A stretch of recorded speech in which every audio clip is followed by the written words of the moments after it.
యశ్వంత్, నువ్వు చెప్పినట్లుగా ఈ క్వార్టర్‌లో కొద్దిగా సెట్ బ్యాక్ వచ్చినా గానీ, ఈ కంపెనీ గురించి సత్తా అయిపోయిందా అంటే, మన పెర్ఫార్మన్స్ ప్రకారం ప్యూర్‌గా ప్రీవియస్ అంతకుముందు మనకు ఎక్కువ మంది ఇన్వెస్టర్లు మనతో అంటా ఉంటారు.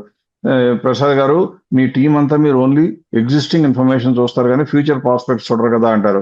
ఫ్యూచర్ ప్రాస్పెక్ట్స్ ఎందుకు చూడము అంటే, అందులో వచ్చే ప్రాఫిట్ మార్జిన్ యాడ్ అవుతుందో, అందులో వచ్చే లాస్ మార్జిన్ ఉన్న ప్రాఫిట్ కూడా ఊడగొడుతుందో తెలీదు కాబట్టి, ఉన్నది, చూసింది, నమ్మకంగా తెలిసింది నమ్మటం మంచిదన్న ఉద్దేశంతో మనం చేస్తూ ఉంటాం.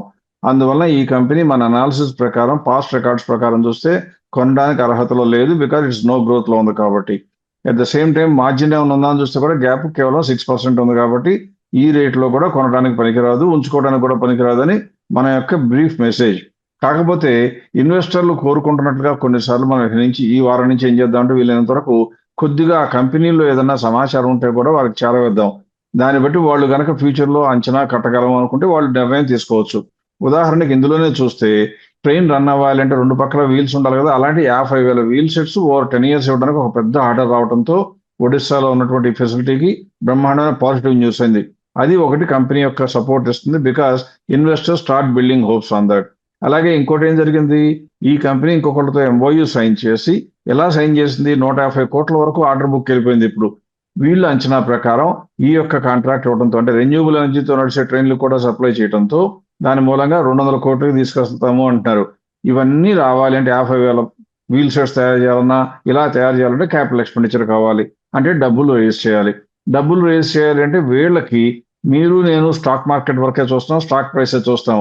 వీళ్ళకి డబ్బులు ఇవ్వాలి అనుకుంటే బ్యాంకులు గాని, ఇన్‌స్టిట్యూషన్స్ గాని క్రెడిట్ రేటింగ్ బావుందో లేదో చూస్తారు. క్రెడిట్ రేటింగ్ గనక బావుంటే మనకేమొస్తుంది?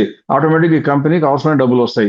అంటే క్యాపిటల్ ఎక్స్‌పెండిచర్ కనుక తక్కువ రేట్‌లోకి వస్తే లోన్‌లు ఆటోమేటిక్‌గా ప్రాఫిట్ వచ్చే అవకాశం ఉంటుంది.